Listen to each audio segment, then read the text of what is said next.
So this is the second video focusing on the dovetails in this exercise. So here we will focus on the second dovetail, which is spotted here now. So we'll just start into that here now, and you can see it on the drawing here.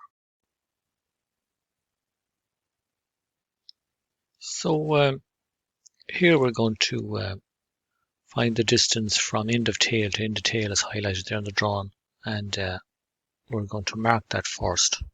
And then once that line is marked, then we use the width of the vertical member to mark the shoulders of the tail on the other side.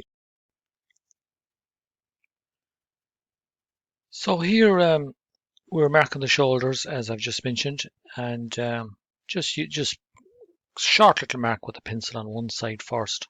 I won't go all the way across, just a short little mark, and then I'm going to get my square, and I'm going to transfer that mark to the opposite side, and that then will be the shoulders for my second dovetail drawn ready. And after that, of course, then I'll have to get my bevel as before, and it's already set at a ratio of 1:6 as we've already done with the first tail.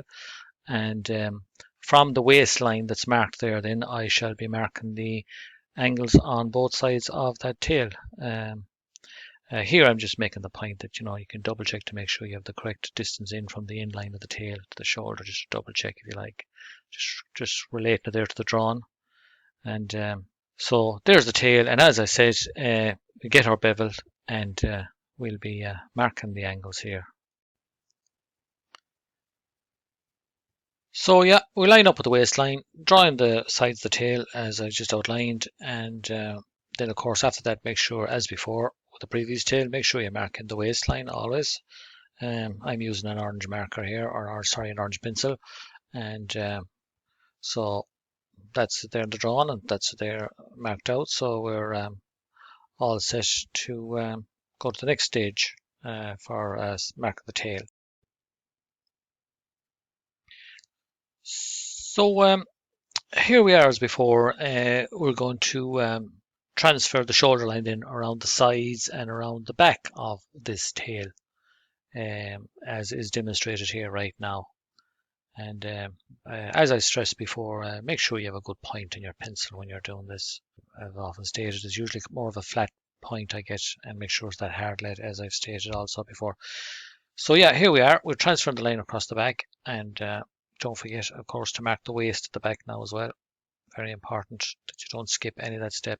We're going to gauge it here now. The gauge is already set from before because it's the same depth as for the previous tail. So same procedure, transfer the gauge line right around.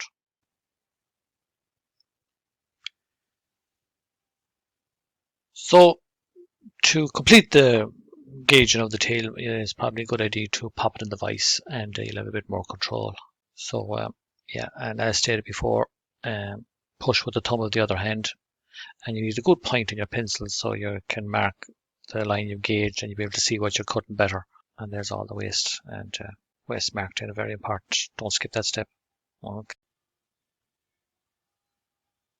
So now we're going to cut down the back side of the tail as shown here now, and again start on the opposite corner with your tenon saws. I'm just doing right here now. Make a slight little groove, and then just gradually trace back along the end grain as I'm doing right here now, and bring down the saw cut down on the edge as you're exiting on the far corner. So now I'm bringing down the edge here, the cut on the edge as stated, while I'm exiting on the far corner, to keep that cut as long as possible inside on the face of that back of the tail. And you cut in a way that you're not leaving anything to chisel. We're going to continue the process as we did before with the first tail, as shown here now. Again, position the component so as the shoulder for the tail is in line with the top of the jaws of your vise, and we're going to score that next thing with our chisel. And as you can see here right now, just quickly score so you have a nice crisp sharp shoulder. And we're just going to, while we have it in the vise, might as well put a track on it, And once you have the track on it, then we'll just might as well do the sides as shown here now. And after we score it, and we'll take it out then, and we can either put it on the bench hook and cut that shoulder line down, or we can put it on the jaws of the vise as I'm doing here. So you have a choice really. So once we've done that, then we'll be checking the face of the joint to make sure there's no high spots that may have to be chiseled off. So I just use the edge of my chisel again. If I see any high spots, I can always pop it in back in the vise and deal with it. So it seems to be okay. So I'm now going to cut the shoulders at the side of the tail, at the neck of the tail as it were. So use your tenon saw, pop it in the vise again. Again, you could use the bench hook if you want, but sometimes it's just as handy to use the bench vise. And now we're going to pop it back in the vise, and we're going to line up that line, the tail line, with the top of the vise, as we did with the first tail. We'll then take our chisel then and chop the excess again, and as we did with the first tail, we will chisel outside the tail while we're resting the chisel on the top of the vise jaw. So we're chiseling a straight and a square line there across the edge of the tail. So reverse it around, of course, and repeat the process here, and just line it up carefully. And again, chop the excess again. You don't, as stated before, you don't have to go right up close to the line. You can stay back a bit, and again, rest the flat of your chisel then on the jaw of the vise. And because that top edge of the jaw is square to the inside of the jaw, you're chiseling in a square path across the edge of the tail, and you're also chiseling a straight line as well. So we have two things going on there, straight and it's square. And of course, what we'll do then is we're going to check it, because we want to make sure the back of the tail is square to the front edge of the tail, front face of the tail. So here we have the two vertical members of this exercise, one with the socket already taken out, and the one on the right will have the second socket taken out. So we're lining up the two ends that are already squared, and I'm going to transfer the position of the first socket onto the second piece. So of course they'll both be the same distance up from the bottom then. So I'll use my square to transfer this line across the face of the second piece of wood on the right there. So just line them up carefully, and just take your pencil in and transfer the line across as I say. And now you have the position of the second socket for the second tail. So now that we have the position for the second socket for the second tail, we're now going to place the tail to start the process of marking out that second socket. And after checking to see that we have good contact between the shoulders around the tail, and also checking that the two members are square to each other, we will then trace the tail onto this socketed member with our pencil as illustrated here now. So next we're going to, using our square, transfer the sides of the socket lines in from the tail as shown here now, and I'm only going about a third of the way in with a pencil line, and do the same on the opposite side, of course, off the edge of the tail. And now we're marking the other wall of the socket, and I'll take this out here now, and I'm going to just put in the usual marks for waist. So just marking a few X's here, and never skip this step. Always put in your waist marks. So after having done that, I'm now going to gauge the depth, and of course the gauge is already set from having gauged the tail, so obviously they're going to be the same depth. So again, just pencil it in so you can see the line, but you need a very good point on your pencil for this. So next we're going to place it in the jaws of the vise, and we're going to line up the wall of the socket as we've done before with the other socket, of course. So we're repeating the process here. Just line up the wall, just score with the chisel as shown here. Then we can just cut a quick track, keeping the saw flat on the top of the jaw of the vise. And of course after that then just place it on the saw groove and check the opposite side of the tail to make sure that you don't cut off too much or you don't make the socket a bit too wide. You can always make slight adjustments, and once you're happy with what portion of the line you want to cut off, if any, then same procedure as shown here. Score and just put a slight track with your tenon saw as just demonstrated there. And then after that, then you can just take it out of the vise.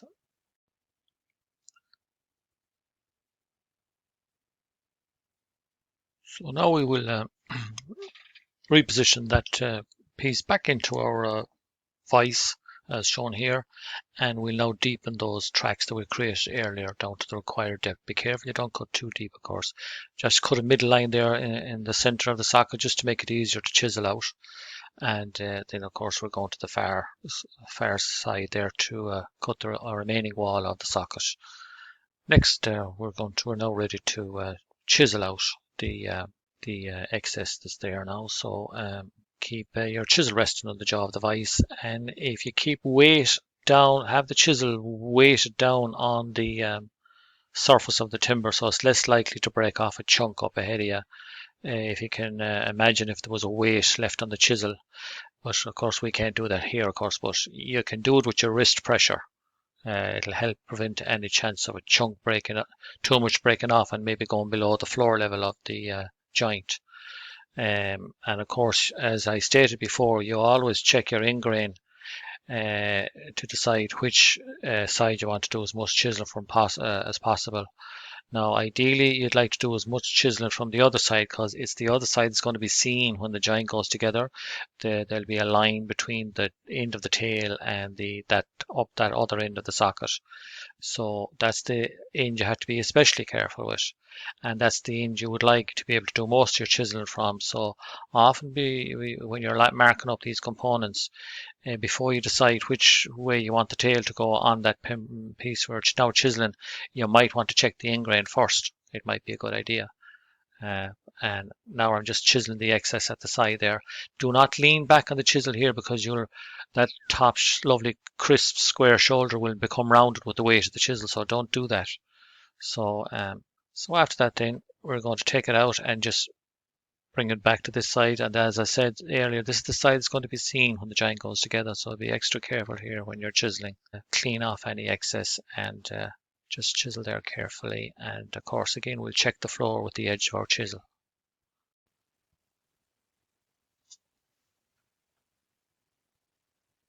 So now we shall take it out of the vise, and we're now going to fit the tail now into the socket, and just make sure it's the correct tail. You could get easily confused and try to be fitting the wrong tail into the wrong socket, so that's why you always label the components so you don't get confused. So you should have a nice tight joint then when you have it all together, and just check the ends so there's no gaps, and of course when it's clamped and glued and sanded later on it'll look even tighter, and it's a very tiny gap can be gotten rid of.